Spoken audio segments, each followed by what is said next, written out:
It's 23 days to Christmas, while the shopping trends have not necessarily reflected the bumper sales we've recorded with the Yuletide over the past few years. Now, for the average Nigerian, the consumer purchasing power is largely restricted due to the spike in inflationary pressures, raising the cost of food items and other products as well as services, the soaring unemployment rate as a result of the COVID-19, increase in electricity tariff and other tariffs as well, value-added tax now at 7.5% and much more.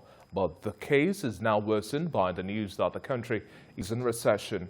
Well, it's now quite too early as well to mark the sales volume we've also seen from e-shopping platforms as well as Black Friday sales. However, the sentiment remains gratitude and also take up any opportunity to celebrate, as it has been quite a tough 2020.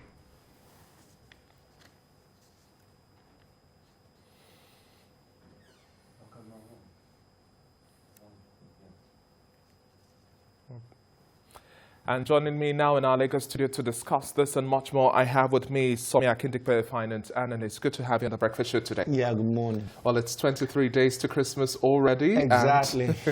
But we're not necessarily seeing the mood as light as we ought to have it. Now, we're dealing with a whole lot at this point in time. That's right. 2020 has been a tough year. We've had the protests, we had the COVID-19. That's right. We've had inflation hit 14.23%. We've had tariffs increase. And recession. And a whole lot more. So it's just back to back. A whole lot of load for the average Nigeria to take up at this point in time, and then we cannot have our regular Christmas shopping in terms of the regular volume. Once you have high increase in prices due to low productivity and also low supply of food production, definitely we are going to have something like this. Okay, let's take, for instance, what happened in the recent couple of days ago. So farmers were attacked, so definitely it's going to impact on the prices of food. Already we have situations where the border is locked up, and from my own personal research, I discovered that most of the states that are closer to the border have the prices of goods a little bit lesser.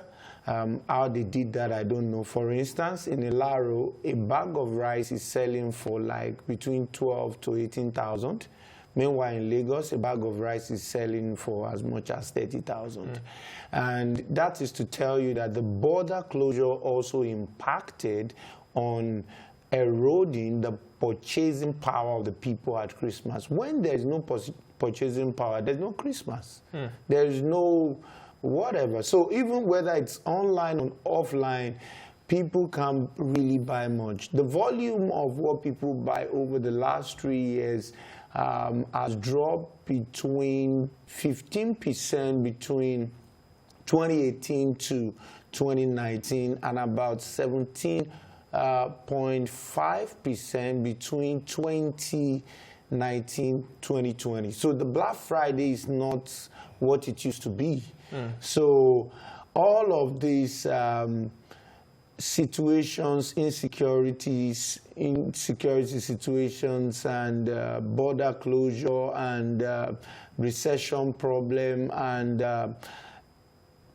some certain economic policies have contributed to, taking away the purchasing power. And one of the biggest twists as well that we've seen in the economy is the fact that we now have the new term, the sachet economy. The sachet economy, where you have everything almost coming in sachets. For example, you just have your tomato paste, the 50-70 naira type. You have milk, everything. Now, that's the new reflection of the Nigerian economy as well. We are seeing a bigger tilt to that area instead of the regular sized commodities that we get. That's not far-fetched, because the moment... You have to go by the day. Exactly. So the moment the purchasing power drops due to inflation, definitely people have to live with what they have.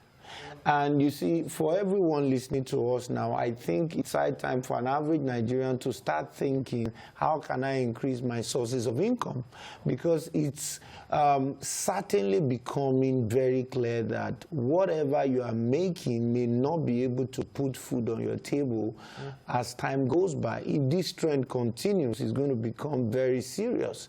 So an average Nigerian has to start thinking, okay, how can I still use my same 24 hours, maintain my same job, and still make some extra income so that I can be able to live my normal life? How difficult will this be, especially at a time where we are seeing that we've had job cuts, we've also had salary cuts, we've had companies file for bankruptcy, we've not necessarily had the best of interventions for the average Nigerian in terms of palliatives and support? I think government on its side can do a lot in terms of creating an enabling environment. And when I say an enabling environment, quite a number of funds have been available recently by the CBN, but I believe that we can actually allow the funds to get to the right people. And what do I mean? If you have given funds to people, can you please publish their names? Because we discover that all these bogus amounts are mentioned and people keep saying they didn't get. Personally, I've gone to the website of some of this stuff. They are down. Personally. So, and I believe that if all these stuffs are opened up, it's going to push the economy up. And it's going to help people generally. But most importantly, I think people should start looking online, because that's an avenue for an average Nigerian now to make money internationally, such that when it brings in the income in foreign currency, it can even go a long way to broadening the consumer base is quite important. But now let's also take you on that, Somi. At this point in time where we are seeing an increase in online shopping and a whole lot more, there's still the issue of what you got, what you ordered versus what you got as well.